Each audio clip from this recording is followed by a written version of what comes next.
3 चीज़ें हैं। तो चलिए इस पीपीटी को चालू करते हैं, क्या है, कैसे करना है वीज़ा अप्लाई। तो यहाँ पे सबसे पहले स्लाइड में ना मैंने जितने भी डॉक्यूमेंट्स हम लोगों को चाहिए, आप लोगों को कॉलेज के लिए अप्लाई करने के लिए, वो सारे के सारे डॉक्यूमेंट्स मैंने अच्छे से यहाँ पे प्रिपेयर कर रखे हैं। तो यहाँ पे सबसे पहली चीज़ तो है आपकी एकेडमिक ट्रांसक्रिप्ट। तो ये ट्रांसक्रिप्ट क्या होती है भाई?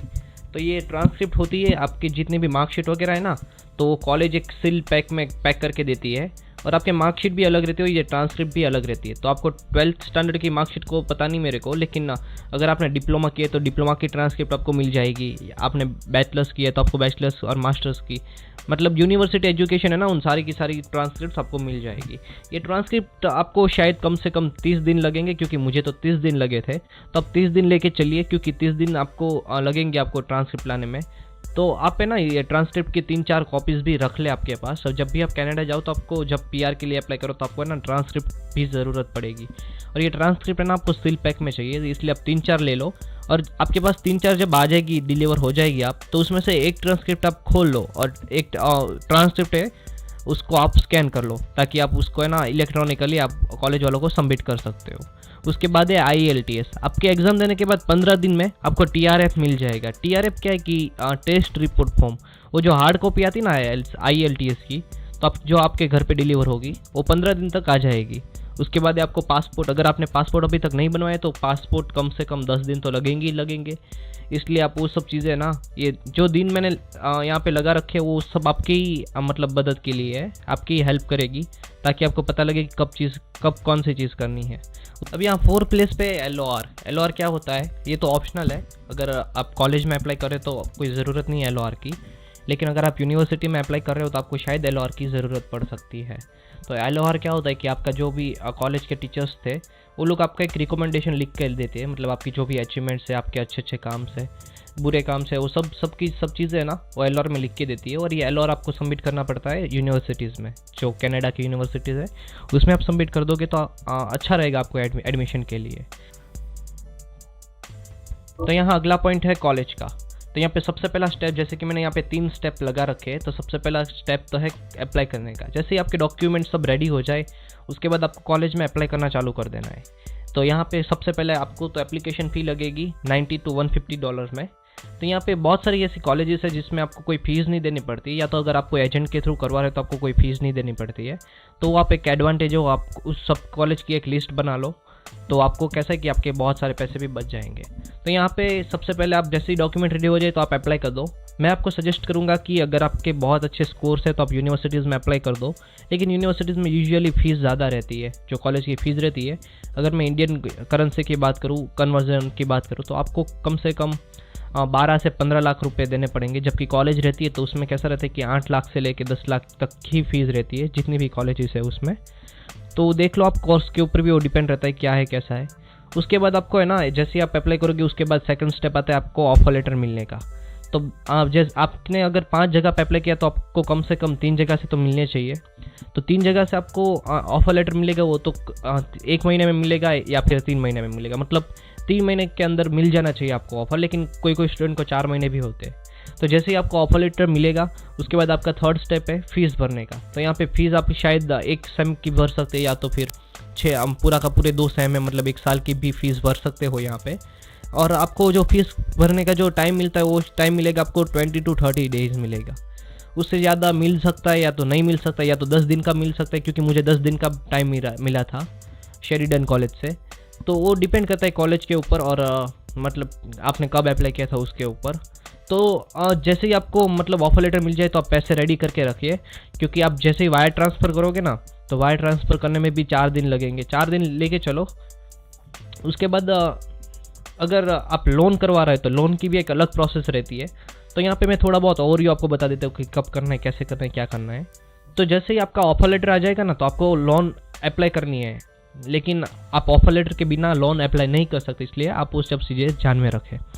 ऑफर लेटर मिलने के बाद आप लोन में जाइए, मैनेजर को मिले और उसको बोलो कि मुझे ना फॉरेन स्टडी करनी, तो उसके लिए लोन चाहिए।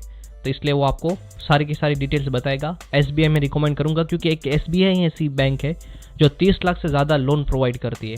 आपको शायद 1.5 करोड़ तक वो लोन प्रोवाइड करती है, और बाकी जितनी भी हमारी ICICI बैंक है, बहुत सारी नेशनलाइज्ड बैंक है, वो आपको 20 लाख से लेकर 30 लाख तक बैंक लोन प्रोवाइड करेगी।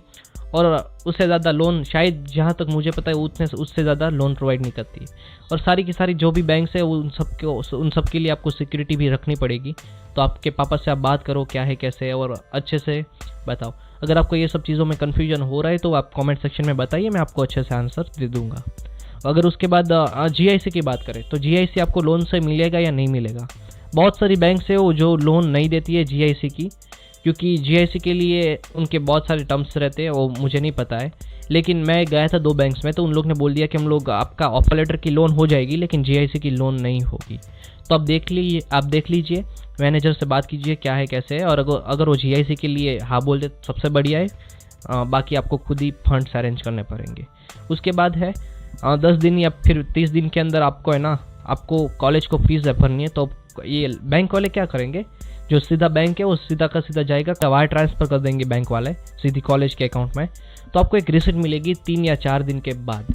3 या 4 दिन लगते हैं, क्योंकि मुझे तो लगे थे 3 या 4 दिन, इसलिए मैं मेरे हिसाब से आपको बोल रहा हूँ। तो अगली स्लाइड है जीआईसी और मेडिकल। जैसे आप फीस भर दोगे ना, तो आपको ये दोनों चीज़ कर देनी है, जीआईसी और मेडिकल, क्योंकि जीआईसी में बहुत सारे प्रॉब्लम्स होते हैं और मेडिकल्स में भी अपॉइंटमेंट्स वगैरह लेनी पड़ती है, इसलिए आप लोग 10-20 दिन लेके तो चले ही चले दोनों के लिए। तो जीआईसी के यहाँ पे मैंने 8 पॉइंट लगा रखे और मेडिकल के भी 8 पॉइंट लगा रखे। तो मैं फटाफट आपको ओवरव्यू दे देता हूँ। जीआईसी आपको भरना है $10,200, करीबन 6 लाख रुपये हो गए मेरे हिसाब से, 6 लाख अराउंड कुछ तो होगा आपको भरने। तो आप $10,200 भरेंगे, उससे ज़्यादा भरने, उससे कम नहीं भरने, ठीक है। तो उसमें ना इन लोगों की $200 है ना, उनके चार्ज रहते हैं, जो बैंक के जीआईसी के चार्जेस रहते हैं वो $200 रहते हैं। इसलिए आपको बैंक में जो भी अमाउंट दिखेगा वो 10,000 दिखेगा, उससे या तो उससे ज़्यादा दिखेगा, लेकिन $200 उनके कटते। जीआईसी 3 बैंक प्रोवाइड करती है, Scotia bank, ICICI bank, SBI, Canada bank. उसके बाद जीआईसी आप पे करने के बाद जैसे कि आप कनाडा पहुंच जाओगे तो आपको 12 महीने तक आपको रिटर्न मिलता रहेगा। तो पहले महीने में आपको मिलेंगे $2,000 और बाकी के 11 मंथ में मिलेंगे $670। उसके बाद ये कहाँ पे करना है, कैसे पे करना है और आपको अप्लाई करने के लिए क्या करना है, मैं उसकी सारी की सारी लिंक्स है वो सारी की सारी डिस्क्रिप्शन में दे दूंगा, तो वहाँ पे आप देख लेना।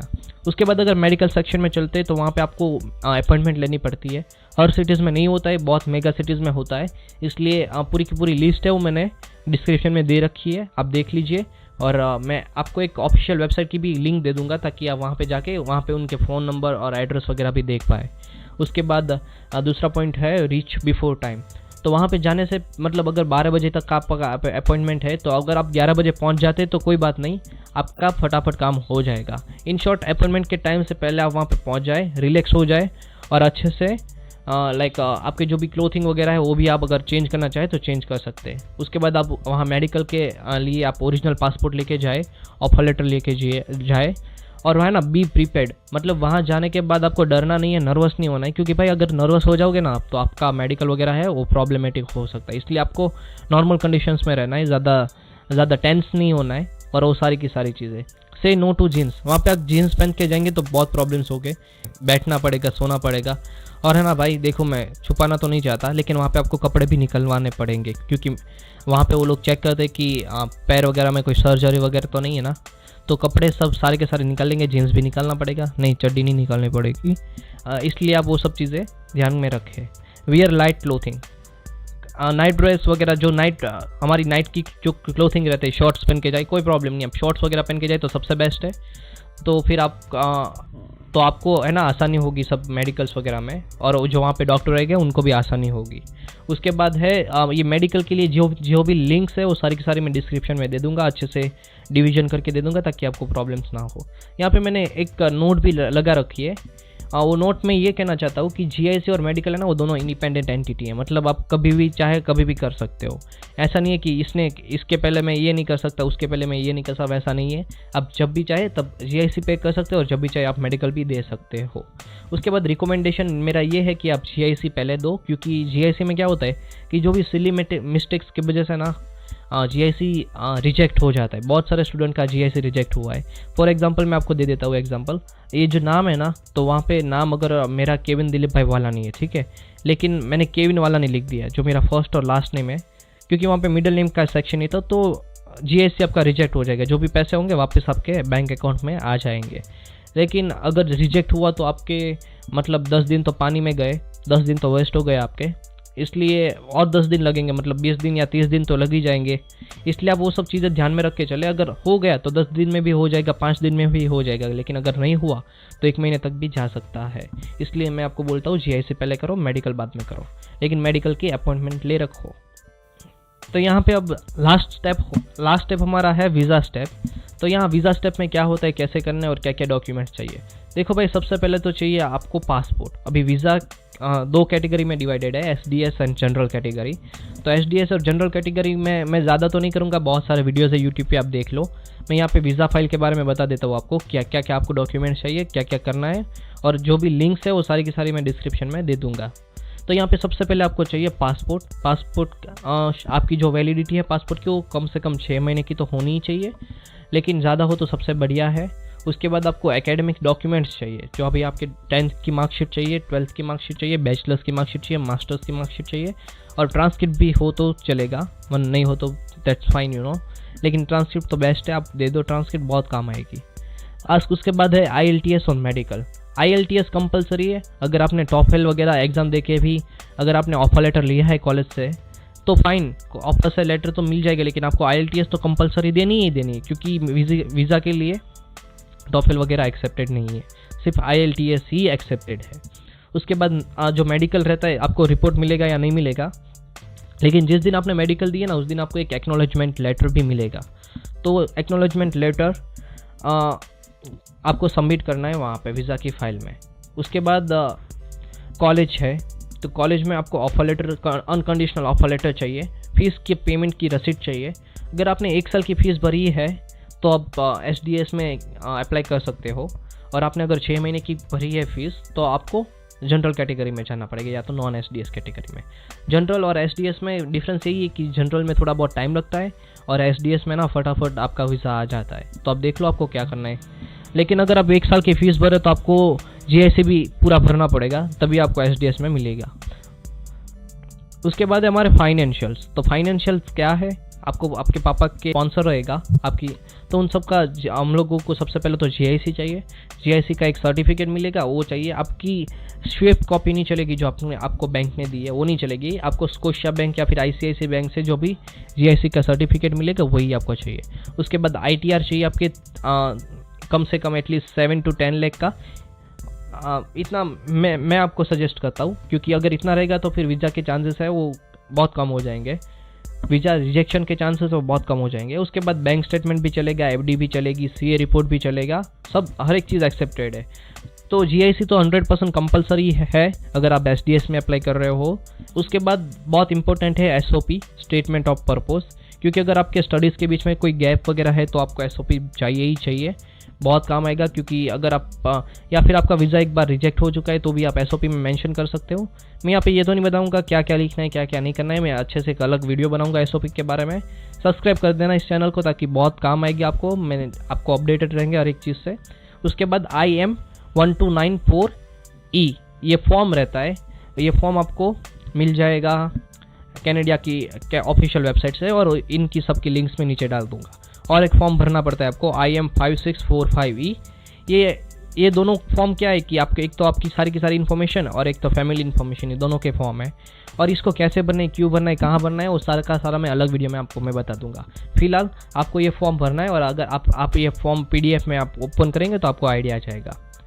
उसके बाद आपको सर्टिफिकेट्स, आपने अगर कोई प्रीवियस एकेडमिक्स के सर्टिफिकेट्स है वो भी आप डाल दो, बहुत काम आएगा।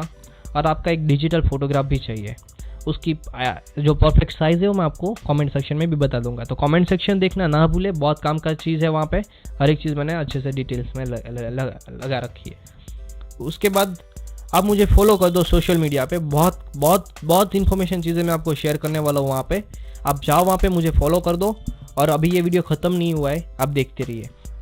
तो मैंने आपको एक प्रॉमिस भी किया था कि लास्ट में मैं आपको ऐसे 3 चीज़ें बताऊँगा अगर आप एजेंट के थ्रू कर रहे हो तो ये सबसे बड़ा क्वेश्चन है कि आप खुद करना चाहिए या फिर आपको कोई एजेंट के पास जाके आपको वीज़ा की प्रोसेस करनी चाहिए।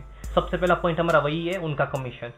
तो एजेंट वगैरह ना वो लोग आपको वही कॉलेज का रिकमेंडेशन देंगे जहाँ पे उनको ज़्यादा कमीशन मिलता है। फिर वो कॉलेज क्यों ना सबसे घटिया जगह पे या फिर ऐसी गांव वाली जगह पे जहाँ पे आपको जॉब भी नहीं मिलेंगे, लेकिन आपको वो लोग वहीं पे आपको लेके जाएंगे जहाँ पे उनको कमीशन ज़्यादा मिलता है। तो ये आपका फर्ज बनता है कि अगर आप एजेंट के थ्रू कोई वीज़ा अप्लाई कर रहे हो या फिर कोई कॉलेज में अप्लाई कर रहे हो तो आप पूरा का पूरा डिटेल अच्छे से आप पढ़िए, क्योंकि आप पूरा का पूरा डिपेंड मत रहिए